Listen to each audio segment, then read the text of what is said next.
आप सभी को हम सबकी तरफ से नमस्ते। ये वीडियो एक्सटेंडेड पार्ट है, पार्ट 1 का।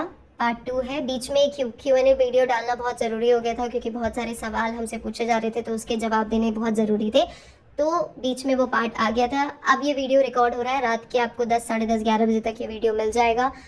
जितने ज़्यादा लोगों तक आप शेयर कर सकें प्लीज़ शेयर करें, सो दैट हमारी लाइफ में थोड़े से बेनिफिट आएँ इसकी वजह से। 2 डिस्क्लेमर मैं बहुत क्लियरली आपके सामने रखना चाहती हूँ। फर्स्ट डिस्क्लेमर ये कि बहुत सारे लोगों ने ये बोला कि आपने रिसोर्सेज रिवील कर दिए हैं, अब उनको डांट पड़ेगी, उनको जॉब से निकाला जाएगा। ऐसा कुछ नहीं होगा। हम आपको अश्योरिटी देते हैं, किसी को भी जॉब से नहीं निकाला जाएगा। जब तक भी आप ये वीडियो देखेंगे ना, आपको उनके, जब अब तक आप वीडियो देख रहे हैं, आपको पता चलेगा कि लाइफ लॉन्ग जिनके हमने नाम लिए हैं वो उनके साथ काम कर रहे होंगे, जो उनकी जॉब से नहीं हटेंगे। उनको ये अलाउ ही नहीं करेंगे कि वो अपने से दूर जाएं, क्योंकि हम आपको सिर्फ 1 या 2% बातें ही अब तक बता रहे हैं। इसके अलावा भी बहुत सारी बातें हैं जो उन लोगों को पता है और वो लोग बाकी के लोगों के साथ डिस्कस ना करें, इस डर से वो उनको दूर नहीं करेंगे। ये बात हमने पहले भी आपको बताई है और हम फिर से बता रहे हैं। बाकी आपकी मर्जी है, आप भरोसा करना चाहें करें, नहीं करना चाहें अब हम और क्या करें। हमने आपको बोला है कि इसके बाद 4 से 5 वीडियोस और बची हैं, जिसमें कुछ और जो इंपॉर्टेंट पॉइंट्स है वो डिस्क्लोज करने हैं आपके सामने। एक वीडियो होगी चालू, और जो फ़नी है उनकी शादी और उनकी डिस्कशंस के बारे में कि वो क्या था, कैसे था, सोसाइटी में इसके इम्पैक्ट क्या हुए, किस तरीके से ये लोगों ने शादी करी, इन सारे डिस्कशंस के ऊपर। जो दूसरा टॉपिक होगा, जो इनकी खालाएँ और जो इनके रिलेटिव्स हैं उनको ये लोग कैसे मैनिपुलेट करते हैं, कैसे किसको यूज़ करते हैं, उनके ऊपर एक टॉपिक जनाब के ऊपर होगा डेडिकेटेडली। और एक टॉपिक जो होगा वो बाकी लोगों को ये लोग कैसे सप्रेस करते हैं, कैसे दूसरों को नुकसान पहुंचाते हैं और कैसे लोगों का फ़ायदा उठाते हैं, उसके ऊपर वो टॉपिक डिस्क्लोज करेगा। 4 से 5 वीडियो में ये पूरी जो वेब सीरीज़ है, जो बहुत सारे लोग बोल रहे हैं ये वेब सीरीज़ चल रही है, तो ये अगले 4 से 5 वीडियो में ख़त्म हो चुकी होगी। इसके अलावा जो आपके क्वेश्चन आंसर है वो हम जल्दी जल्दी आंसर करने की कोशिश करेंगे। जो लास्ट वीडियो होगा वो हम प्रूफ के साथ आपके सामने आएंगे, ये दिखाने के लिए कि हमारे साथ क्या क्या गलत हो रहा है। वो सारे चैट्स, वो सारे जो FIR हैं, उन सब के पैराग्राफ्स हम आपको फ़ोटोज़ में दिखाएंगे, आपके सामने ला के दिखाएंगे। पर इससे ज़्यादा हम और कुछ नहीं कर सकते। इसके बाद आपके ऊपर है, आप हम पे भरोसा करना चाहें कर सकते हैं, नहीं करना चाहें नहीं कर सकते हैं। हमको ये बोला जा रहा है कि आप नेगेटिव PR हैं। हम आपको फिर से बोलते हैं, अगर आप हमको सही समझ रहे हैं, जो बातें हम आपको बता रहे हैं, आप डॉट कनेक्ट कीजिए। अगर आपको लग रहा है कि हम सच बोल रहे हैं, तभी हमारी वीडियोस को दूसरों तक पहुंचाइए। अगर आपको लग रहा है कि हम सच नहीं बोल रहे हैं, ना देखें हमें। और हम किसी के वीडियोस को देखने को नहीं बोल रहे हैं आपको, और हम ये बिल्कुल भी आपको टेस्ट नहीं कर रहे हैं कि जो हम बोल रहे हैं आप जाके देखिए यही हो रहा है या नहीं। आप मत देखिए ना यूट्यूब में, आप किसी और प्लेटफॉर्म में जाके उनको देख सकते हैं। रेडिट पे बहुत क्लियरली अवेलेबल होते हैं सारे के सारे वीडियोस, आप वहाँ जाके उस वीडियोस को देख सकते हैं। और अगर आप अपने व्यू नहीं देना चाहते हैं, आप अगर 10 लोगों का फ्रेंड सर्कल है, कोई एक देखे, बाकी के 9 लोगों को वो इन्फॉर्मेशन दे सकता है अगर आप चाहें तो ये जो बात हमको बार बार बोली जा रही है कि आप PR हैं, तो नहीं, हम PR नहीं हैं। अभी तक हमने ऑलमोस्ट सबको डिस्क्लोज कर दिया है। जो थोड़े लोग बचे हैं वो भी धीरे धीरे डिस्क्लोज हो जाएंगे।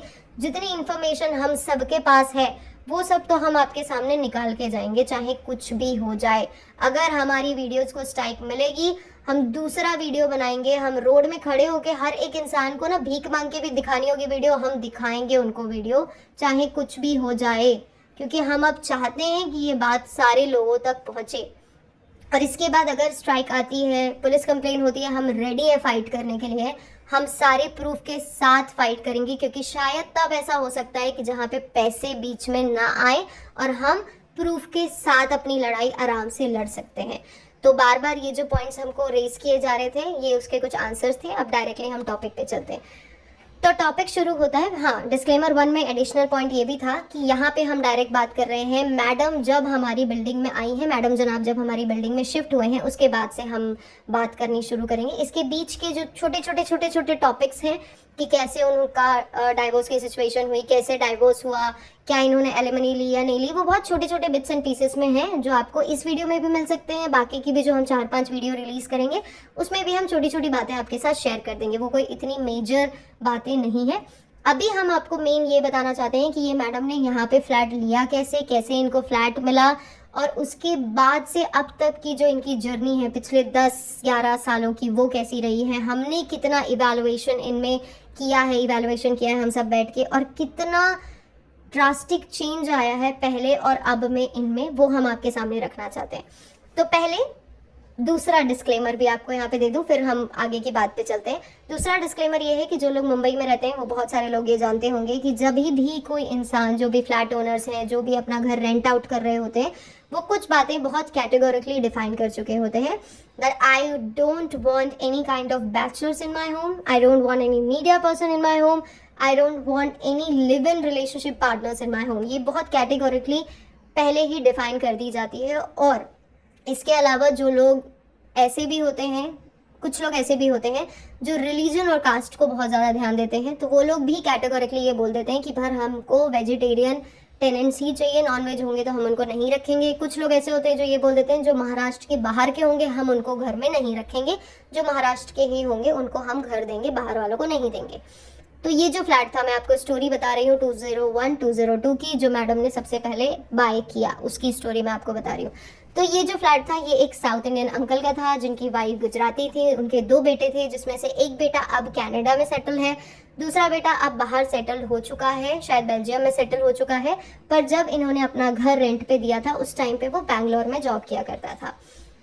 जो अंकल थे उनकी जो वाइफ थी वो बहुत अर्ली एज में, अंकल के रिटायरमेंट के 6-8 साल पहले ही ख़त्म हो चुकी थी। दोनों बच्चे इधर उधर सेटल हो चुके थे। अंकल अकेले रह रहे थे। जिस टाइम पे उन्होंने घर रेंट पे दिया उस टाइम पे उनकी एज 78 to 80 के बीच में हुआ करती थी। और उन्होंने जो अभी आपको मैंने क्राइटेरिया बताए, जो डिस्क्लेमर बताए, वही डिस्क्लेमर अंकल ने अपने रियल एस्टेट एजेंट को दे दिए। उन्होंने बोला कि मैं यहाँ पे अकेले सर्वाइव नहीं कर पा रहा हूँ, जबकि अंकल की बहुत अच्छी रेप्यूटेशन थी क्योंकि वो इस सोसाइटी में बहुत सालों से रह रहे थे। तो बच्चे, बूढ़े, बड़े सब उनको बहुत अच्छे से जानते थे। उनके बच्चे भी सोसाइटी में ही पले बड़े हैं, तो उसकी वजह से उनकी दोस्ती थी। उनके दोस्तों के जो दोस्त होते थे वो उनसे मिलने के लिए आते थे। जो अंकल आंटी थे वो घर में दाल ढोकली बनाते थे, इडली सांभर वगैरह बनाते थे। और साउथ इंडियन खाना मुंबई में थोड़ा सा डिफिकल्ट होता है मिलना, क्योंकि यहाँ वड़ा पाव वगैरह ज़्यादा फेमस है। तो लोग अट्रैक्ट होते थे, उनके साथ मिलते थे, बात करते थे। अंकल लोग, हमारी सोसाइटी में कभी कभी लंगर लगता है जिसमें सब अपने अपने घर से कुछ ना कुछ खाना लेके आते हैं। एज अ पॉटलक होता है वो, सब अपने अपने घर से कुछ ना कुछ खाना वगैरह लेके आते हैं और हम लोगों को फीड करते हैं। तो उस टाइम पे अंकल लोग अपने घर से इडली, डोसा, सांबर, उत्तपम ये सब लाया करते थे, जिसकी वजह से सबकी दोस्ती अंकल के साथ हुई। ये बताना बहुत ज़रूरी था कि अंकल कौन थे, कैसे थे। ठीक है, कट टू सेकेंड स्टोरी। यहाँ पे शुरू होती है कि मैडम और जनाब ने भी जो अपने हाउस हंटिंग शुरू करी। ये लोगों ने हाउस हंटिंग जब शुरू करी तो इनका जो रियल एस्टेट वाला बंदा था, जिनको इन्होंने बोला था कि भाई हमको घर ढूंढना है, उसको ऐसा लगा कि भाई ये तो सेलिब्रिटी है, इनको मैं बैंड्रा में, हिल रोड में यहाँ पे घर दिलवाता हूँ, ये लोग एडजस्ट कर लेंगे। इन्होंने उनको बोला कि भाई हमारा बजट इतना नहीं है, यहाँ के हमको घर मत दिखाओ, हमको घर दिखाओ ऐसे एरिया में जो थोड़ा एक्सटीरियर पड़े, थाने, मीरा रोड ऐसे एरिया में हमको घर दिखा दो, सो दैट वो थोड़ा सा कॉस्ट इफेक्टिव भी हो और सही हो। तो मुमरा के पास एक फ्लैट था जो इनको दिखाया गया कि भाई यहाँ पे आप शिफ्ट हो जाओ, क्योंकि जनाब का माइंडसेट बहुत ज़्यादा रेग्रेसिव शुरू से रहा है। वो अपने आप को कुछ ज़्यादा ही मुस्लिम बनने की कोशिश करते हैं, और मैडम भी क्योंकि उनके इन्फ्लुएंस में आ गई थी तो मैडम भी कुछ ज़्यादा ही मुस्लिम बनने की कोशिश कर रही थी। No offense to any specific caste, sorry, but मैं आपको सिर्फ बता रही हूँ। इसके बाद ये लोगों ने मुमरा का फ्लैट देखा, जाके उनको रियलाइज़ हुआ कि भाई यहाँ तो कुछ ज़्यादा ही मुस्लिम हैं, और अगर इतने ज़्यादा मुस्लिम होंगे मतलब हमको 5 वक्त की नमाज़ें पढ़नी होंगी, हमको फ्राइडे को मस्जिद जाना पड़ेगा, हमको बुरखे में रहना पड़ेगा, जो कोई पॉसिबल नहीं है। तो उन्होंने डिसाइड किया कि भाई यहाँ पे हमको घर नहीं चाहिए, जो मिड सेक्शन पड़ रहा है वो पड़ रहा है मीरा रोड, तो हमको मीरा रोड में घर दिलवा दो। इन्होंने मीरा रोड में 2-4 घर देखे, उसके बाद ये पहुँचे अनफॉर्चुनेटली, अनलकीली हमारी सोसाइटी में।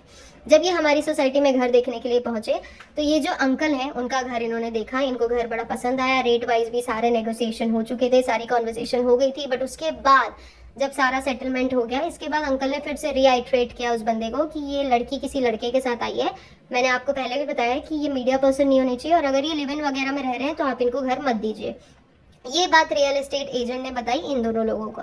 तो ये दोनों को उस टाइम पे समझ में आया कि भाई इस प्रॉब्लम, अगर ऐसा होगा सिचुएशन तो हम तो घर नहीं ले पाएंगे, हम तो अब तो इसके बाद तो प्रॉब्लम होगी, हमको घर नहीं मिलेगा, तो अभी हम क्या करें। तब मैडम का दिमाग घूमा, और जो मैडम आपको दिखती है ना सीधी सादी बहू पार्वती, बिल्कुल सीधी सादी औरत, ऐसी बिल्कुल ही नहीं है। बहुत ज़्यादा कनिंग नाइव लेडी है वो। जो आपको चालू दिखती है ना उसकी बाप है वो, 10 टाइम्स 20 टाइम्स है वो। कैसे शुरू हुआ वो आपको इस स्टोरी से पता चलेगा। मैडम ने बोला मैं ये घर तो कैसे भी करके रहूंगी अपने पास। ये बात हमारे पास कैसे पहुंची, ये उनके फ्रेंड्स के साथ ये डिस्कशन हो रहे थे, क्योंकि ये लोग साथ में ड्रिंक वगैरह करते थे, साथ में आउटिंग करते थे, तो इसके थ्रू हमारे पास ये बात पहुंच गई। पहले से हम बता दें, क्योंकि आप लोग पूछेंगे कि आपको कैसे पता चला इतनी अंदर की बातें, तो हम आपको बता देते हैं कि ऐसे पता चली हमको अंदर की बातें, क्योंकि वाया वाया वाया वाया हर कोई किसी न किसी का दोस्त होता है, किसी न किसी का रिश्तेदार होता है, दुनिया गोल है, कहीं ना कहीं से आपकी किसी न किसी के थ्रू बातें पहुंच जाती हैं। आप ऐसा सोचते हैं कि आप जिसको बात बता रहे हैं वो किसी को नहीं जाके बताएगा, पर उसका बेस्ट फ्रेंड कोई और होता ही है, तो इसके थ्रू बातें कहीं ना कहीं आ जाती हैं। और मैंने आपको पहले भी बताया था कि हम एक दो नहीं हैं, हम 85 लोग हैं। किसी न किसी से बातें निकालना बहुत आसान है आज के ज़माने में, जहाँ पे डिजिटल मीडिया बहुत आगे बढ़ चुका है। आगे बढ़ते हैं इसमें। तो अभी यहाँ पे सीन क्या हुआ, मैडम ने डिसाइड किया कि अब मैं अपनी मैनिपुलेटिव टेक्निक यहाँ पे यूज़ करना शुरू करूँगी। मैडम ने बोला रियल एस्टेट एजेंट को कि आप हमें अपना नंबर दे दीजिए, मतलब उनका नंबर दे दीजिए जो ओनर है उनका। उन्होंने बोला नहीं, मैं ओनर का नंबर तो आपको नहीं दे सकता हूँ, लेकिन क्योंकि इन्होंने घर देख लिया था, इनके दिमाग में घर बैठ गया था, तो ये बाकायदा गए सोसाइटी में। जब ये सोसाइटी में गए, इनको लगा कि हम डायरेक्टली अगर ओनर से बात करेंगे तो हमको रेंट में भी कुछ कंसेशन मिल जाएगा, जो इनिशियल पे होता है उसमें भी कंसेशन मिल जाएगा। इन्होंने उनके साथ बात करी। बात करने के बाद उन्होंने सेटल डाउन किया कि ठीक है, अब हमने बात कर लिया, अब हमको ये घर दे दीजिए आप। अभी अंकल जो थे वो डिनाइल मोड पे थे कि नहीं, मैं अपना घर तो किसी भी ऐसे लोगों को नहीं दूंगा। फिर जब ये लोग वहाँ पे पहुंचे तो इन्होंने वॉचमैन से बात किया, उनके साथ बात करने की कोशिश करी। जब उनके साथ बात करने की कोशिश करी, उनको अपनी तरफ अट्रैक्ट करने की कोशिश करी, जिसमें मैडम ने स्टार्ट किया कॉन्वर्जेशन। मैडम ने अपने डार्क पैचेस बताने शुरू किए। इस बीच में क्या हुआ था, जो जनाब थे वो कुछ टाइम के लिए कहीं शूट के लिए बाहर गए हुए थे, तो मैडम अकेले गई थी मिलने के लिए। पहले ये लोग साथ में गए थे, बात करी, समझ में आया कि वो डिनाइल मोड पे हैं, वो नहीं देना चाहते हैं घर। फिर जब जनाब चले गए तब मैडम फिर से अकेले आई। जब वो अकेले आई तो बिल्कुल अबला नारी, मजलूल नारी बन के आई। अच्छा खासा उन्होंने इस तरीके का मेकअप किया था कि सामने वाले को लगे कि मैं बहुत ज़्यादा बीमार हूँ। और जो आपने मीडिया में देखा है ना एक्टर एक्ट्रेसेस को कि जब किसी की डेथ हो जाती है तो वो बिल्कुल वाइट कपड़े में आती हैं, जितने लोगों ने भी देखा उन्होंने बहुत क्लियरली ये बात बोली है कि मैडम भी चिकनकारी वाइट कुर्ते में उस दिन आई हुई थी, ब्लू जीन्स पहन के। इसके बाद मैडम एंट्री लेती हैं, मैडम उनके साथ बात करती हैं, उनको वो अपनी पूरी लाइफ जर्नी सुनाती हैं जो आप सब ने सुनी है। मैं आपको जिस्ट में बताती हूँ। मैडम ने फिर से वही स्टोरी बताई कि मेरे जो पापा हैं वो फिजिकली अब्यूज़, मेरा लाइफ का डार्क पैच रहा है। मेरे पापा जो थे वो मेरी मम्मी को फिजिकली अब्यूज़ किया करते थे, मेरी मम्मी ने उनको छोड़ दिया। फिर हम दो माँ बेटी काफ़ी टाइम से अलग रह रहे हैं। मैं एक स्टेप डॉटर थी, तो मैंने बहुत कुछ अपनी लाइफ में फेस किया है। मेरी जो बाकी की बहनें थी वो बहुत अच्छी स्कॉलर हुआ करती थी, तो उनको हमेशा इंपॉर्टेंस मिलती थी, बट मुझे इंपॉर्टेंस नहीं दी जाती थी, मुझे हमेशा एक्सक्लूड किया जाता था। और उसके बाद मेरे पापा ने बिल्कुल भी हमारी फाइनेंशियली सपोर्ट नहीं करी, इसलिए मेरे को अपनी मम्मी को लेके अकेले रहना पड़ रहा है। मुझे ही उनका सब कुछ का ध्यान रखना है, फाइनेंशियल जो भी है, जैसा भी है सब ध्यान मुझे ही रखना है। तो अभी मैं अगर बैंड्रा सेंटा क्रूज वाले एरिया में जाऊंगी तो वो महंगे घर होंगे, इसलिए मैंने यहाँ पे डिसाइड किया रहना। और अभी आप मेरे पास ऑप्शन सिर्फ आप ही हैं, क्योंकि ये घर हमको समझ में आ रहा है, रेंट वगैरह समझ में आ रहा है। मैं आपसे हाथ जोड़ के विनती करती हूँ कि मुझे घर दे दीजिए, कुछ भी गलत नहीं होगा इस घर में। मैं आपको अश्योरिटी देती हूँ, ये घर मैं बिल्कुल साफ़ सुथरा रखूँगी, हमेशा आपको घर शाइन करता हुआ मिलेगा। क्योंकि वो पहले बहुत साफ़ सुथरा रखते थे घर को, क्योंकि उनको पसंद था साफ़ सुथरा रहना। वो लिंगम ब्राह्मण्स कैटेगरी में आते थे, तो उनको घर साफ सुथरा रहना पसंद था। और उनकी वाइफ भी, जो गुजरातीज होते हैं, स्पेसिफिकली ये बोला जाता है कि गुजराती बहुत ज़्यादा साफ सुथरे तरीके से रहते हैं। तो no offense to other caste and region, but ऐसा बोला जाता है कि वो लोग थोड़े से ज़्यादा साफ सुथरे और अच्छे तरीके से रहते हैं। जो ये लोग रहा करते थे बहुत ज़्यादा अच्छे से रहते थे। मैं इनके कंपैरेटिवली जज करने के बारे में आपको बता रही हूँ। जो घर अब कचरा खाना बना हुआ है वो तब की मैं आपको बात बता रही हूँ। तो यहाँ पे क्या हुआ, उन्होंने डिसाइड किया कि ठीक है अभी हम इनके साथ यहाँ पे शिफ्ट हो जाते हैं। अंकल ने इनको पहले बोला कि ठीक है, अगर आप इतनी तकलीफ में हैं, आप इतनी प्रॉब्लम में, क्योंकि अंकल को भी लगा, अंकल की भी एज इतनी ज़्यादा हो चुकी है, 80 साल में आदमी क्या सोचे। अंकल भी थोड़ा पिघल गए कि ठीक है भैया अब आप रह लो यहाँ पे। फिर इनका कॉन्ट्रैक्ट साइन हुआ 11 मंथ्स का, जिसमें मैडम पहले अपनी मम्मी को आके रहने शुरू करी। हाँ, इससे पहले उन्होंने एक ट्रिप पहले अकेले मारी, ये शो करने के लिए कि भाई हम बहुत दुखियारी हैं, ये है वो है। दूसरी ट्रिप में जब रजिस्ट्रेशन वगैरह हो रहा था घर का, जब अग्रीमेंट वगैरह साइन हो रहा था, अग्रीमेंट साइन हो रहा था 11 मंथ्स का, तब वो अपनी मम्मी को भी लेके आ गई, ये शो करने के लिए कि मैं अपनी मम्मी के साथ ही रहने वाली हूँ, आपको अश्योरिटी मिल गई है ना, समझ आ गया ना, ऐसा। इसके बाद ये थोड़े दिन के लिए मम्मी के साथ शिफ्ट हुई। ये जिस टाइम पे शिफ्ट हुई वहाँ, उस टाइम पे शायद अप्रैल या मई का मंथ चल रहा था। उसके कुछ महीनों तक जो जनाब थे वो अपने किसी एक फ्रेंड के घर में रहते थे, जिनके बारे में ये बात बोली जाती है कि वो उनकी मिट्टी में भी नहीं पहुंचे थे। तो ये उनके घर में रहा करते थे, वहां से यहाँ अप डाउन किया करते थे। उनके पास एक यामाहा बाइक होती थी, एक YBR नाम की बाइक थी, बहुत पहले आती थी, आप गूगल में सर्च करेंगे तो आपको मिल जाएगी। वो बाइक में जनरली जो जनाब है वो आया जाया करते थे। वो बाइक लेके, वो शायद उनके ही दोस्त वगैरह की थी, वो बाइक से वो यहाँ आते थे, मिलते मिलाते थे और उसके बाद फिर चले जाते थे। ये काफ़ी टाइम तक चलता रहा। फिर दिवाली का सीज़न आया। जब दिवाली का सीज़न आया तो दिवाली का जब टाइम आया तो मैडम ने अपनी मम्मी को बोला कि आप कुछ टाइम के लिए पुणे चले जाइए। जब वो पुणे चली गई थी कुछ टाइम के लिए, वो शायद 1-1.5 महीने के लिए पुणे गई थी, उस टाइम पे जनाब इनके साथ काफ़ी टाइम के लिए आके रहने लगे। जब ये रहने लगे तो इन्होंने अपनी पिच सेट करनी शुरू करी हमारी पूरी सोसाइटी में। जो आपको अब ये एरोगेंस दिखता है ना, पहले आप बहुत पुराने इनकी वीडियो में जाइए, जब चालू के ना सब्सक्राइबर पूरे होते थे, ये जनाब के सब्सक्राइबर पूरे होते थे ना, तो ये लोग हर किसी को मिठाई बांटा करते थे, सबसे मिला करते थे, सबसे बातचीत किया करते थे, सोसाइटी में जाके बात करते थे, सोसाइटी के फंक्शंस में ऐड होते थे। होली दिवाली में बहुत सारे ऐसी पिक्चर्स हैं जिसमें ये नाचते गाते हमारी सोसाइटी में आपको दिखेंगे। बट अब ऐसा कुछ भी नहीं है। पहले क्यों था और कैसे शुरू हुआ वो हम आपको बता दें। तो इन लोगों ने क्या किया, पिच सेट करनी शुरू करी, जिसमें जनाब जितने भी हमारे सोसाइटी के आदमी थे, वो लोग शाम में क्रिकेट वगैरह खेला करते थे, तो उनके साथ वो भी जनाब क्रिकेट खेल लिया करते थे। कभी बैडमिंटन खेल लेते थे, कभी कुछ और गेम्स वगैरह खेल रहे होते थे बच्चे, तो उनके साथ वो कभी कभी हंसी मजाक करते थे। जो मैडम थी वो शुरू से ही अपनी वो 2 अक्टूबर वाली कहानियाँ उनकी दृश्यम वाली चल रही होती थी कि मेरा डार्क फेस था, बहुत बुरी सिचुएशन थी, ये था वो था। उन्होंने सबके साथ ये पहले से बनाना शुरू किया। अब बॉलीवुड सेलिब्रिटीज़ की इमेज सबके दिमाग में बहुत स्पेसिफिक होती है कि ये लोग तो रूड होते होंगे, ये लोग तो बात नहीं करते होंगे, ये हम्बल नहीं होते होंगे। ये मैं आज से 10-11 साल पुरानी बात बता रही हूँ। तो यहाँ पे क्या हुआ, इन्होंने सोचा हमारी सारी सोसाइटी के मेंबर्स ने कि अरे भाई ये तो बड़े अच्छे लोग हैं, ये मिलते हैं, ये बात करते हैं। ये लोग उस टाइम पे ना सबको गिफ्ट्स वगैरह दिया करते थे, जो वॉचमैन वगैरह उनको पैसे दे दिया करते थे, हफ्ते 2 हफ्ते में 100-200 रुपये खाने पीने को ला दिया करते थे। इनके घर का कुछ खाना बचता था तो वो वॉचमैन को दे दिया करते थे। तो इनकी बॉन्डिंग सबके साथ बहुत ज़्यादा अच्छी बन चुकी थी, उस टाइम की बात है। इसके बाद क्या हुआ, इनके पापा की तबीयत खराब होनी शुरू हुई जब इनको भोपाल जाने वाली सिचुएशन थी। तो एक बार उनके पापा की तबीयत खराब हो चुकी थी, जिसमें ये मिल मिला के उनकी तबीयत अभी सेटल डाउन करके आ गए थे। वो एक नॉर्मल तबीयत खराब हुई थी। इसके बाद क्या हुआ, जो इनके एक्स हस्बैंड थे, जो पीपिका मैडम के एक्स हस्बैंड थे पॉम्सन को ये पता चला कि जो मैडम है उनकी मम्मी पुणे में है और मैडम अकेले रह रही है। और मैडम ने ये बोला था, जो मैंने आपको बिट्स एंड पीसेस में बताने का बोला था कि धीरे धीरे छोटी छोटी और स्टोरीज हैं। मैडम ने ये बोला था कि मुझे थोड़ा स्पेस चाहिए, मुझे थोड़े टाइम के लिए सेपरेट होके रहना है, आप अपने लाइफ में एंजॉय कीजिए, मैं अपनी मम्मी के साथ टाइम स्पेंड करूंगी। मुझे जब लगेगा कि अगर चीज़ें सही हो रही हैं तो मैं वापस आ जाऊंगी, मुझे लगेगा नहीं हो रही है सही तो फिर हम अलग अलग ही रहेंगे। ये बोलने के बाद मैडम कुछ टाइम के लिए अलग होने की बात करके गई मुंबई, ठीक है। लेकिन और इस टाइम पे मैडम 4 व्हीलर जो यूज़ करती थी, जिसमें वो उठना बैठना करती थी, सबसे मिलने जुलने जाया करती थी, वो 4 व्हीलर भी इन्हीं पॉम्सन की दी हुई थी जिसमें ये ट्रैवल करती थी। और जब तक इनका डिवोर्स फाइल नहीं हुआ प्रॉपर वे में, तब तक पॉम्सन उनको कुछ ना कुछ फाइनेंशियल सपोर्ट किया करता था। इसके बाद की स्टोरी मैं आपको बता दूं। इसके बाद क्या हुआ, उन्होंने पॉम्सन ने किसी दिन किसी मार्केट में वो घूम रहे होंगे पुणे में, तो उन्होंने देख लिया उनकी मम्मी को उनकी मौसी के साथ घूमते हुए। तो उन्होंने उनको कुछ नहीं बोला, उन्होंने क्या किया, अपने भाई को बोला कि भाई तू इसकी इन्फॉर्मेशन निकाल कि ये कहाँ है, क्या कर रही है, कैसे कर रही है, सब कुछ। उन्होंने इन्फॉर्मेशन निकाली, उनको पता चला कि इसके साथ इसका उठना बैठना, जिसके साथ हम बात कर रहे थे, क्योंकि उनके भाई ने पहले भी उनको बताया था कि ऐसा ऐसा चल रहा है, थोड़ा सा ध्यान देने की ज़रूरत है। तो उन्होंने बोला ठीक है, तू जगह निकाल कि किधर रह रही है, अपन लोग इसके घर पर चलते हैं। जब इनका डिस्कशन हुआ, इसके बाद उन्होंने उनके बारे में पूरा कच्चा चिट्ठा निकाला कि जनाब कहाँ हैं, किस क्लास को बिलोंग करते हैं, कहाँ से बिलोंग करते हैं, उनके रिलेटिव्स कहाँ रहते हैं, फैमिली क्या करती है, सब कुछ निकाला। और फिर उनके घर में जो ये पॉम्सन है वो पहुँचे।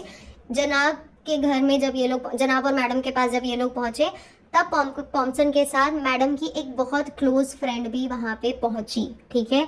ये लोग उनको समझाने के लिए पहुँचे थे। और जितने भी लोगों ने उस दिन देखा है उन सब ने ये बातें सुनी हैं कि पॉम्सन उस दिन रोते हुए वहाँ से निकला था, ये बोलते हुए निकला था कि मेरी ज़िंदगी आप लोग ख़राब कर रहे हैं, आपकी ज़िंदगी भी इसी तरीके से ख़राब होगी। ये लैंग्वेज नहीं थी, दूसरी लैंग्वेज थी, टोन थोड़ी दूसरी थी, पर उन्होंने बोला था जनाब को कि जिस चौड़े में तू निकल रहा है ना बाहर, इस चौड़े में तू दोबारा सर्वाइव नहीं कर पाएगा। तू ये जो सोच रहा ना कि तुम बहुत बड़ा सुपरस्टार बनेगा, कुछ भी नहीं बनेगा, तू नल्ला ही रहेगा पूरी ज़िंदगी। ये उन्होंने बोलते हुए ये वर्ड्स यूज़ किए थे। एंड आज ये वर्ड सच हो रहे हैं। यहाँ पे अंदर जो डिस्कशन हुए थे, जितने लोगों ने वहाँ पे सुना था, हम प्योरिटी की गारंटी नहीं लेते हैं 100%, बट हम आपको सिर्फ बात कन्वे कर रहे हैं। जितने लोगों ने भी सुना था वो यही सुना था कि पॉम्सन रोने लगे थे। उन्होंने ये बोला था कि मेरी बच्ची है, मेरी बच्ची की ज़िंदगी बर्बाद मत करो। हमारी लाइफ, हमारी जो फैमिली है उसका लेवल काफ़ी ऊपर है, काफ़ी अच्छी फैमिली से हम बिलोंग करते हैं। प्लीज़ प्लीज़ प्लीज़ तू इस सिचुएशन से हट जा। बट जनाब उस टाइम पे चौड़े में थे। इवन जो मैडम की बहुत क्लोज फ्रेंड उस टाइम पे हुआ करती थी, जिसके साथ मैडम ने कुछ टाइम पीजी में भी टाइम स्पेंड किया था, ये भी बिट्स एंड पीसेज में हम आपको आगे बताएंगे। तो उनके साथ जब उन्होंने पीजी में टाइम स्पेंड किया था तभी भी उनके साथ वो रहती थी, ठीक है। तो उन्होंने भी उनको, मैडम को समझाने की बात करी और समझा के बहुत अच्छे से बात करी कि तुम्हारी बच्ची है, तुम्हारा एक ससुराल है, बहुत अच्छे से तुम्हारा घर पूरा पूरा सेटल्ड है, सब कुछ सेटल है, वो सब छोड़ के तुम ये क्यों करना चाहती हो। उनको ये बात समझ में नहीं आई। उनके बीच में आर्ग्यूमेंट्स हुए, झगड़े हुए, चीखना चिल्लाना हुआ, गाली गलौज हुई। वो दोनों वापस निकल गए। ये पूरी इन्फॉर्मेशन पहुंची ओनर के पास। उन्होंने फ़ोन करके बोला कि ये क्या चल रहा है। पहले भी मेरे पास, उन्होंने ना इससे पहले भी 2-3 कंप्लेंट्स करी हुई थी कि भाई ये रोज़ रोज़ बंदा आ रहा है, तुमने तो हमको बोला हुआ था कि ये बंदा नहीं आएगा, बट ये डेली बेसिस पे आ रहा है, क्या चल रहा है हमको बता दो। इसके बाद भी ये बंदी सुधरी नहीं। ये वाली जो सिचुएशन हुई, जो झगड़ा हुआ इनके घर में, मीरा रोड वाले घर में, जब यहाँ पे झगड़ा हुआ, इसके बाद क्या हुआ कि अंकल खुद से डिसाइड किया कि अब मैं घर आता हूँ। उन्होंने रैंडमली एक डेट चूज करी, उस डेट में अंकल घर आए। जब वो घर आए तो उन्होंने देखा कि ये दोनों दारू पी रहे थे, पार्टी कर रहे थे बहुत आराम से, ठीक है। पहले भी मैंने आपको बताया कि मुंबई के फ्लैट्स बहुत ऐसे होते हैं जिसमें आजू बाजू की सारी बातें इधर उधर पहुंचती हैं, बहुत आराम से पहुंचती हैं। आप किसी के बेडरूम में अगर कोई इंसान बैठा है, बेडरूम में अगर वो फ़ोन में बात कर रहा है ना, दूसरे जो फ्लैट ओनर है ना, दूसरा जो फ्लैट ओनर है, वो अपने हॉल में बैठ के उसकी पूरी बातें सुन सकते हैं और वहाँ से जवाब भी दे सकते हैं, और इसको भी सुनाई देगा अपने बेडरूम से कि वो क्या बोल रहा है। ट्रस्ट मी, इतना इतना मतलब प्रॉब्लमेटिक है यहाँ की सोसाइटीज़ और यहाँ के बिल्डिंग्स। और इन सारी बिल्डिंग्स और सोसाइटी में ये लोग हर दूसरे तीसरे दिन कंस्ट्रक्शन करा रहे होते हैं। तो आप इमेजिन कर सकते हैं कि कितना कुछ हमें सफ़र करना पड़ता होगा इनकी वजह से। चले, अभी हम टॉपिक से डाइवर्ट नहीं होते हैं। तो ये वाली सिचुएशन के बाद अंकल ने इनको बोला कि भाई आप एक काम कीजिए, घर वर खाली कर दीजिए, क्योंकि बहुत सारी कंप्लेंट्स आ रही हैं, इससे ज़्यादा मैं टॉलरेट नहीं कर सकता, और इस एज में मैं रोज़ रोज़ बांद्रा वगैरह से या अंधेरी से यहाँ पे ट्रैवल करके नहीं आ सकता हूँ इस एज में। तो आप समझें इस सिचुएशन को। इसमें 1-1.5 साल तो हो ही चुके थे। तब मैडम लोगों ने फिर से अपनी मजलून वाली एक्टिंग करी, नहीं नहीं ऐसा नहीं है, ये तो मेरा दोस्त है, मैं बहुत ज़्यादा फ्रस्ट्रेट हो गई थी।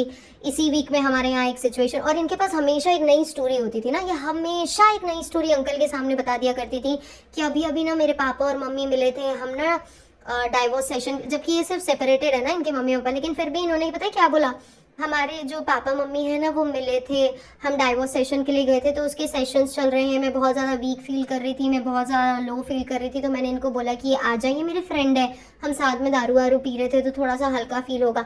इस तरीके की कॉन्वर्सेशन ये मैडम ने करी अपने आप को शोकेस करने के लिए, ठीक है, सती सावित्री।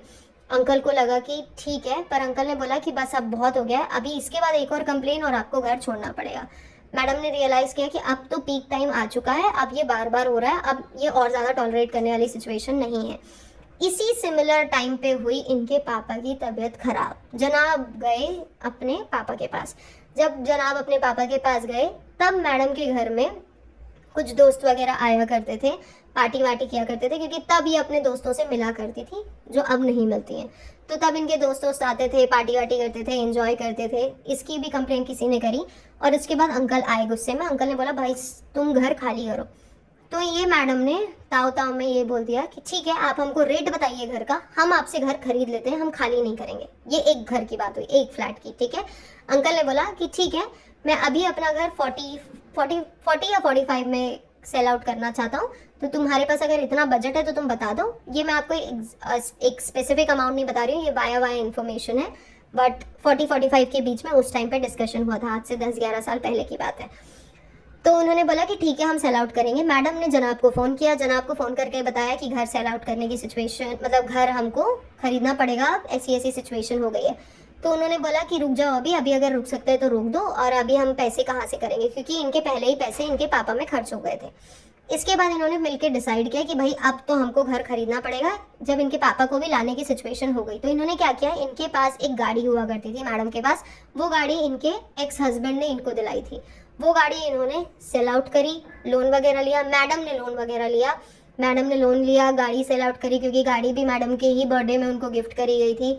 सेल आउट की गई वो गाड़ी, लोन लिया गया, सब कुछ किया गया और उसके बाद ये घर खरीदने की कॉन्वर्जेशन हुई। अभी जो सबसे बड़ा ग्लिच था वो यहाँ पे था कि जो घर था वो रजिस्ट्री वगैरह करवा के 45 या 50 का पड़ने वाला था, बट इन्होंने ये बोला कि अभी हम आपको 45 पे कर रहे हैं, बाकी जो बची हुई अमाउंट है, जो 5 लाख बचा हुआ अमाउंट है, वो हम आपको धीरे धीरे पे कर देंगे, क्योंकि आप हमारी सिचुएशन समझते हैं। फिर से मैडम का वही रोना गाना शुरू हुआ। ठीक है, अंकल ने बोला ठीक है, आप मुझे बाद में पे कर दीजिएगा, चलेगा। और अंकल इस किचकिच में नहीं पढ़ना चाहते थे, क्योंकि अंकल ने अच्छी खासी गवर्नमेंट जॉब करी हुई है अपनी 60 की एज तक, तो उनको फाइनेंशियल इश्यूज तो नहीं थे। ठीक है, बट उनको लगा कि ठीक है, इनको ज़रूरत है तो मैं छोड़ देता हूँ। उन्होंने उनको बोला ठीक है, आप एंजॉय करो घर को और अगर धीरे धीरे करके पेमेंट कर दीजिएगा। इसके बाद इनके पापा की आने की सिचुएशन हुई, उनको रखा गया दूसरे घर में। ये लोग दूसरे वाले घर में, इन लोग इस घर में शिफ्ट हुए, उनको दूसरा घर में रेंट पे शिफ्ट करवाया गया।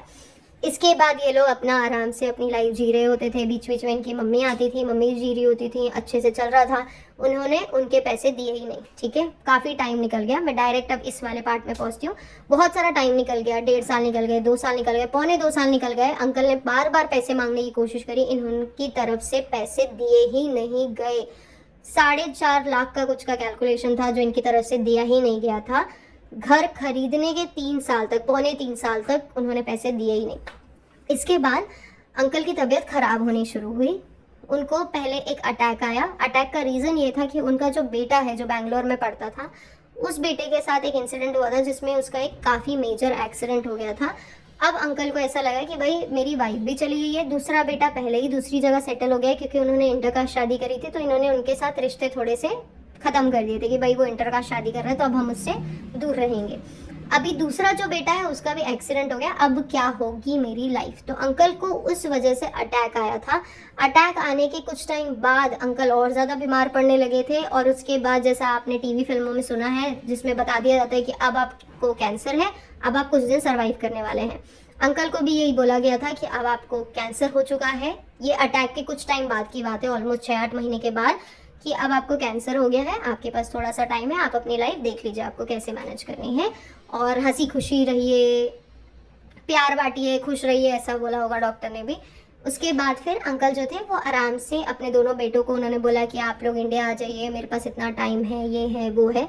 जो बेटा था वो एक्सीडेंट के बाद धीरे धीरे रिकवर कर रहा था। ठीक है, इस बीच में अंकल ने डिसाइड किया कि मेरे वो जो 5 लाख रुपए बचे हैं वो मैं लेके आ जाता हूँ, मैं अपने दोनों बच्चों को डिवाइड कर दूंगा, मेरे जो भी पेंशन आ रही है वो तो इन लोगों को मिलेगी ही मिलेगी। उसके अलावा जो घर है, क्योंकि अंकल के पास उस टाइम पे 2 घर हुआ करते थे, जो ये 201 202 वाली सिचुएशन है, तो ये दोनों घर उनके ही थे। तो उन्होंने बोला कि भाई 201 202, हाँ ऐसा कुछ था सीन, 203 था या 202 था। उसके बाद उन्होंने डिसाइड किया कि हम मतलब इनसे पैसे ऐसे लेते हैं और इसके बाद ख़त्म करते हैं, इनसे बात करते हैं और ख़त्म करते हैं। अंकल पहुंचे इनके घर में बात करने के लिए उस सिचुएशन में जब उनके एंड टाइम चल रहे थे, मतलब आखिरी के 1.5-2 महीने ही उनके पास बचे थे, तब वो पहुंचे इनके घर में बातचीत करने के लिए। वो अपने किसी भतीजे या भांजे के साथ वहाँ पे पहुंचे थे, बाइक कार में बैठ के, और क्योंकि उनको सब जानते ही थे तो सब हाय हेलो वगैरह कर रहे थे। तब तक फिर ये अंदर की तरफ गए, इन्होंने बेल बजाया, तो इनकी फैमिली सब साथ में बैठे हुए थे। तो जब उन्होंने बेल बजाई, उन्होंने बोला कि भाई हमारे पैसे दे दो। ठीक है, इसमें जनाब ऑफेंड हो गए, क्योंकि अब तक तो जनाब में टशन आ चुका था। अब ये बिता चुके थे हमारी सोसाइटी में 2 से 2.5-3 साल ऑलमोस्ट बिता चुके थे। अब वो टशन में आ गए थे, अब वो स्टार बन गए थे, क्योंकि उनको 1-2 सीरियल मिल गए थे, तो वो अपने आप को बहुत चौड़ा समझ रहे थे। तो उन्होंने जनाब ने बदतमीजी शुरू करी अंकल के साथ। उन्होंने बोला कि हम आपको पैसे क्यों देंगे, आप हैं कौन हमसे पैसे मांगने वाले। इन्होंने बोला आपने अश्योरिटी दी थी कि आप पैसे धीरे धीरे देंगे। उन्होंने बोला कहाँ लिखा है, रिटर्न में अगर कहीं है तो हमें दिखाओ।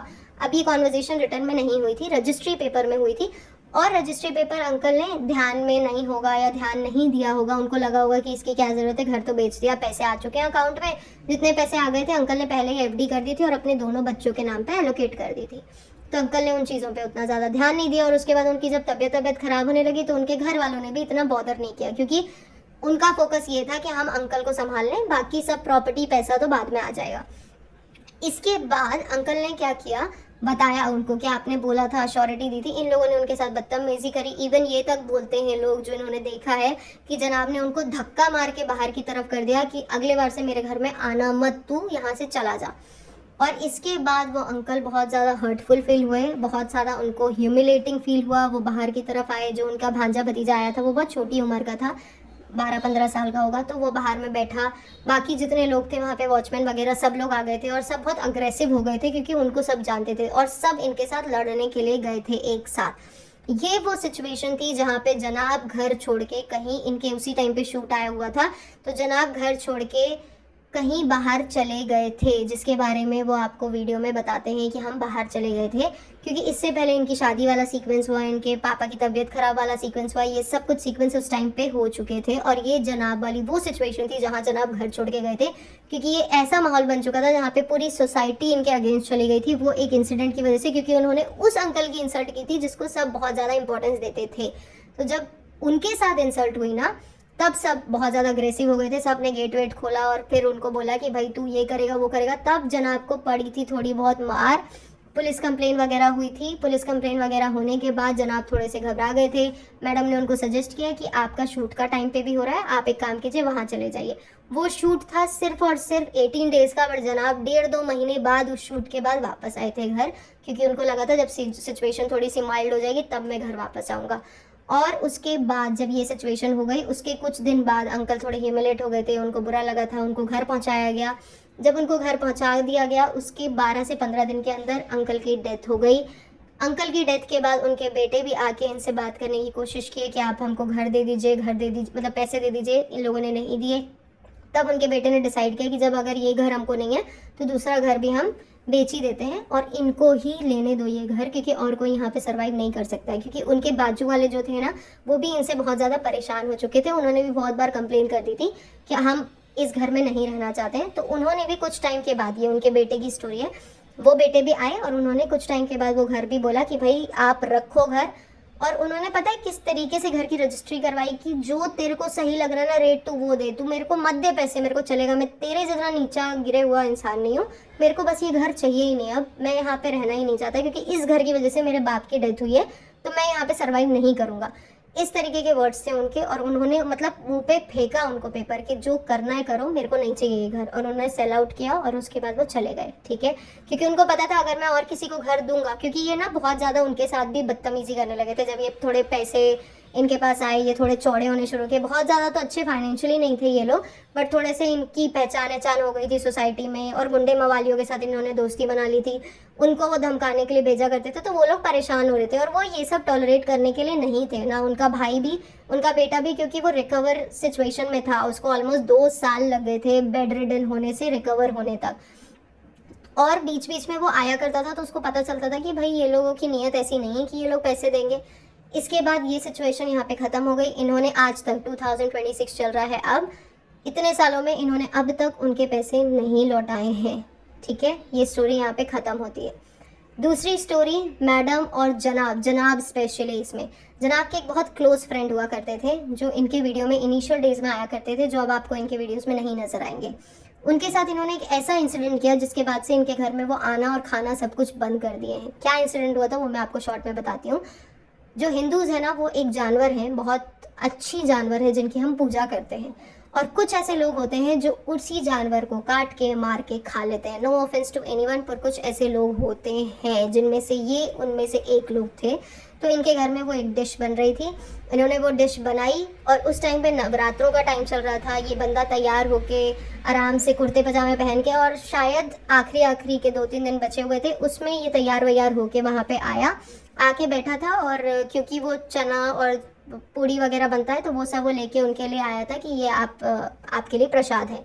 जब वो प्रसाद लेके आया, तब जनाब कुक कर रहे थे, जनाब कुक करके बाहर लेके आए और उन्होंने उसको बोला कि भाई तू ये पकौड़े खा ना, तू ये पकौड़े खा। तब वहाँ पे चबीशेख बैठा हुआ था। चबीशेख ने उनको बोला कि नहीं, इसका फास्ट है और ये पकौड़े तो इसके बने हुए हैं, पकौड़े या कबाब थे और ये कबाब तो इसके बने हुए हैं, ये मत खाओ। तो अभी उस लड़के ने उस दिन के बाद ये डिसाइड किया कि अगर ये मेरे साथ एक बार हो चुका है तो मैं दोबारा इनके पास दोबारा नहीं जाऊंगा। तीसरी सिचुएशन मैडम और जनाब की। इन्होंने जबरदस्ती अपने पापा को अपने घर के पास शिफ्ट कराया, मीरा रोड के पास, जानबूझ के, क्योंकि ये चाहते थे कि ये अपने पापा को डोमिनेट करे। उनके पापा बहुत अच्छी लाइफ दूसरी एक लोकेशन में रहा करते थे। पहले इनके पापा एक बहुत अच्छी लोकेशन, बहुत अच्छी सोसाइटी वसई में थी, जहाँ पे इनके पापा बहुत अच्छे से लाइफस्टाइल अपनी एंजॉय कर रहे थे। पर जानबूझ के ये लोगों ने अपने पास बुलाया उनको अपने पास रखने के लिए। और उसके बाद ये बातें बोली जा रही हैं बहुत सारे लोगों के थ्रू कि वहाँ पे इन्होंने कैमरेज लगवाए थे। इनके पापा को ज़्यादातर उनकी बेटियों से बात करना अलाउड नहीं था। उनकी बेटियाँ साल में 2 बार आती थी, मिलती मिलाती थी, जो भी सपोर्ट करना होता था, घूमना फिराना, खाना पिलाना, वो सब करके उनकी बेटियाँ वापस चली जाती थी एंजॉय करके, जो भी अपने रिश्तेदारों से मिलना मिलाना जो भी होता था। पर ये मैडम और जनाब ने इतना ज़्यादा डोमिनेट कर दिया था कि 2 साल उनकी बेटियां जो थी वो अपने बाप से मिल ही नहीं पाई थी, क्योंकि ना तो ये फ़ोन करने देते थे, अगर फ़ोन भी करने देते थे ना तो ये पूछते थे कि तुमने कितने देर बात करी, क्या बात करी, क्या बताया तुमने उनको, ये सारी चीज़ें। जबकि ये वही बेटियां थी जो जब पहले इनको मना किया गया था पिपिका को कि तुम शादी मत करो, इनकी पूरी फैमिली इसके अगेंस्ट में थी पिपिका के कि ये हमारे क्लास के लोग नहीं हैं, यहाँ पे शादी मत करो। तब पिपिका ने सबको बोला था, बहुत क्लियरली ये स्टेटमेंट पिपिका ने पास किया था कि मेरी मर्जी है, जो मैं करना चाहती हूँ वो मैं करूँगी, मैं किसी की भी नहीं सुनूंगी। अगर आपको मेरे सपोर्ट में खड़ा होना है तो ठीक है, नहीं होना है मेरे को आपसे फ़र्क नहीं पड़ता है। और उसके बाद इसके सारे रिलेशन इससे ख़त्म कर दिए गए थे। जब इसको मेजर प्रॉब्लम्स हुई हैं, आप खुद नोटिस करेंगे, कोई इसके सपोर्ट में नहीं है। अभी देखना अगले 1-2 दिन में ना आपको पिपिका मैडम का व्लॉग दिखेगा, वो आएंगी हाथ जोड़ के बोलते हुए कि पहले पुराने व्लॉग ना वो भूल जाएंगी, उनको याद ही नहीं होगा कि उन्होंने ये बताया कि मेरे लिवर में सिस्ट हुआ था। वो आपको दिखाएंगे अपने पेट या कमर पे कहीं पे दर्द वर्द होते हुए। सिर्फ ये नहीं दिखाएंगी, वो आपके सामने अपॉलोजी करेंगी, आपके सामने बताएंगी कि मेरी फैमिली मेरे साथ है, मुझे बहुत दुख हो रहा है, आप सब मेरे साथ खड़े हुए हैं। ये सब ना इनको स्क्रिप्ट प्री प्लान करके दी जाती है, ठीक है। कुछ नहीं हुआ था ऐसा, कुछ भी इतना मेजर हुआ ही नहीं है। इनकी सर्जरी सिर्फ 28 मिनट्स की थी total, 28 minute 33 second, that's it. इतनी सी सर्जरी थी, ये वापस थी बाहर, क्योंकि इनको आपके सामने शो ऑफ करना था। और ये लोग आपको बताएंगे धीरे धीरे आके, अभी जनाब का भी वीडियो आएगा देखना आज या कल में, क्योंकि ये ना इनकैश करेंगे इस टाइम को। ऐसे जनाब हमेशा थके होते हैं, पर अभी इनके वीडियोस आएंगे, अभी चालू का भी वीडियो आएगा, जनाब का वीडियो आएगा, जिसमें दोनों लोग यही बोलेंगे, मन तो बिल्कुल नहीं कर रहा था वीडियो बनाने का पर मैंने बना लिया। जिसमें जनाब बोलेंगे, मैंने ना सहरी के टाइम पे उठा, मेरा बिल्कुल भी मन नहीं था कि मैं मैडम को उठाऊं, लेकिन ये जानबूझ के उठ जाती है मेरे लिए कुछ करने के लिए। फिर मैडम हंस रही होंगी, इमोशनल सा मुंह बना रही होंगी, फिर ये घर में दिखाएंगे कि हम रोज़ा इफ्तार कर रहे हैं, मैं इसके लिए कुछ स्पेशल बना रहा हूँ, ये मेरे लिए कुछ स्पेशल कर रही है, हमने एनिवर्सरी सेलिब्रेट नहीं करी थी इसलिए हम कुछ खाने पीने के लिए बाहर जा रहे हैं, हम कुछ एंजॉय करने बाहर जा रहे हैं। वो बच्चे के साथ ज़बरदस्ती अटैचमेंट दिखाएंगे, वो आपको आके दिखाएंगे कि हम तो इसके बारे में सोच रहे थे कि इसके साथ क्या हो जाएगा, जबकि उस बच्चे की इनको कोई कोई कोई फिक्र नहीं होती इनको, इस बच्चे की बिल्कुल भी नहीं। जैसे उन्होंने एक बच्चे को अपना दूर कर लिया ना इस मैडम ने, वैसे ही इस बच्चे की भी किसी को फिक्र नहीं, ना तो माँ को और उससे ज़्यादा तो बाप को। बाप को तो कोई फिक्र ही नहीं है, जैसा मैंने आपको बताया था, पूरे टाइम वो बच्चा नानी के साथ होता है, बाप एक बार भी अवेलेबल नहीं होता है। बाप कभी ये पूछता तक नहीं है कि मेरा बेटा कैसा है, क्या कर रहा है, कहाँ जा रहा है, क्या पहन रहा है, कुछ नहीं पता उनको, कुछ भी नहीं।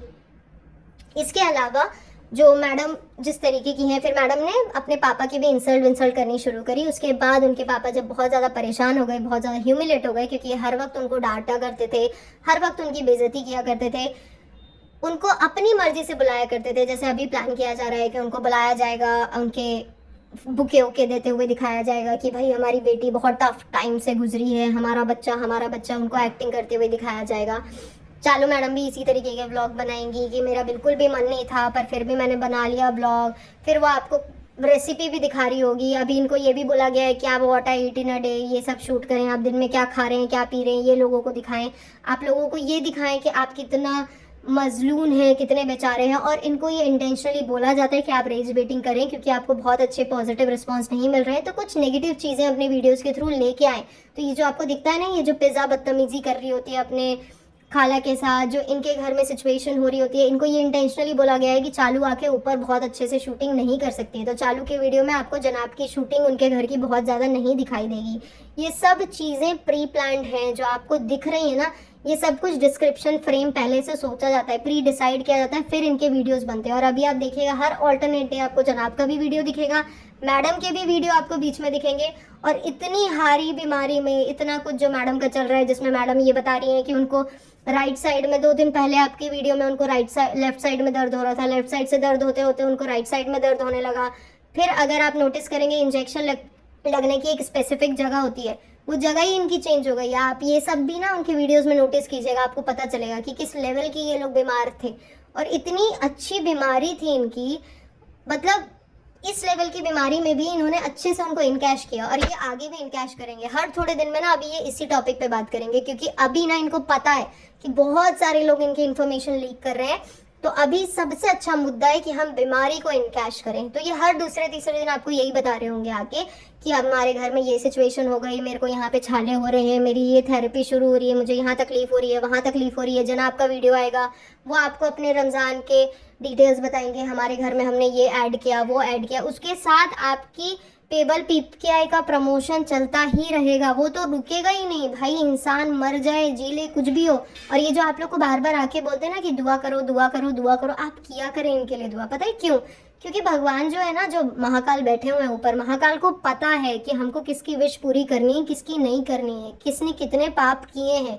और वही महाकाल शायद इनको बहुत अच्छे से पहचान गए, इसलिए इनकी विशेष पूरी नहीं होती है। इसलिए इनको आपके पास आना पड़ता है ये बोलने के लिए कि आप हमारे लिए दुआ करें, क्योंकि उनको पता है कि हम करेंगे तो वो तो फुलफिल हो रही ही नहीं। जो ये सिचुएशन अभी इनके घर में चल रही है ना, यही सिचुएशन चल रही है कि इनको रेज मीटिंग करके दिखाने हैं। क्योंकि अब चालू के पास तो कंटेंट है, चालू यहाँ पे थोड़ा टाइम रुकेंगी, नेक्स्ट टू नेक्स्ट वीक तक वो निकल जाएगी मौधा के लिए। उसके बाद मौधा निकलते वक्त भी उसका सब कुछ प्री प्लान्ड है, जो मैंने आपको पहले की कुछ वीडियोस में बता दिया है कि ऐसा ऐसा होने वाला है। मौधा से आने के बाद भी उसके पास इंटीरियर डिज़ाइनिंग का पहले से पता है कि इंटीरियर में मुझे काम कराना है, उससे मेरा वीडियो बन जाएगा। बट जनाब और मैडम क्या करेंगे? उनके पास भी तो कुछ कंटेंट होना चाहिए ना, तो वो आपको यही कंटेंट दिखाएंगे अभी कुछ दिन कि इसको ये हो गया, वो हो गया, हाथ रेड हो जा रहा है, बैठेंगे थोड़ी देर के लिए, अपनी तकलीफ बताएंगे, साथ में बैठ के बार बार बोलते रहेंगे कि आप लोगों ने बहुत दुआ करी हमारे लिए, हमको बहुत अच्छा लगा। यही सब कुछ चलता रहेगा। और इसके कुछ दिन बाद जो जनाब है ना, थोड़ा सा इनकी बीवी की तबीयत सही हो, ये उड़ेंगे चंडीगढ़ के लिए अपने बाकी के काम के लिए, जो मैंने आपको पहले भी बताया है। क्योंकि अब इनकी नैया बहुत बुरी तरीके से डूब रही है, तो इनको चाहिए कि हमको कहीं ना कहीं किसी न किसी सोर्स से इनकम आए। अभी तक जो भी बातें मैंने आपको बताई हैं, ये मैंने आपको सिर्फ 1-2% बताया है। अभी 3-4 और वीडियो बचे हैं, जिसमें बिट्स एंड पीसेस में इनके और भी राज हम आपके सामने लाएंगे। और हम फिर से आपको बोल रहे हैं, हमारा एक चैनल आप स्ट्राइक मारें, एक चैनल पे आप स्ट्राइक मारें, हम स्ट्राइक पहले दिखाएंगे और उसके बाद हम नया चैनल बनाएंगे। जितनी इस चैनल की रीच है ना, उससे ज़्यादा रीच उसमें लेके आएंगे। रोड में खड़े होकर लोगों को देखने बोलना पड़े ना, वो भी हम करेंगे। जितने ज़्यादा लोगों तक हम पहुंचा सकते हैं ना, उतने ज़्यादा लोगों तक पहुंचाएंगे और अपनी बात सही तरीके से रखेंगे। हम रेडी हैं हर सिचुएशन के लिए, जो भी हमको फेस करनी है। ठीक है, जितने ज़्यादा लोगों तक आप पहुंचा सकें, इस वीडियो को फिर से पहुंचाएं। आप सब लोग जो भी हमें लाइक शेयर सब्सक्राइब कर रहे हैं, thank you so very much. आप सब से हमें बहुत ज़्यादा सपोर्ट मिल रहा है। नेक्स्ट वीडियो एक Q&A हो सकता है।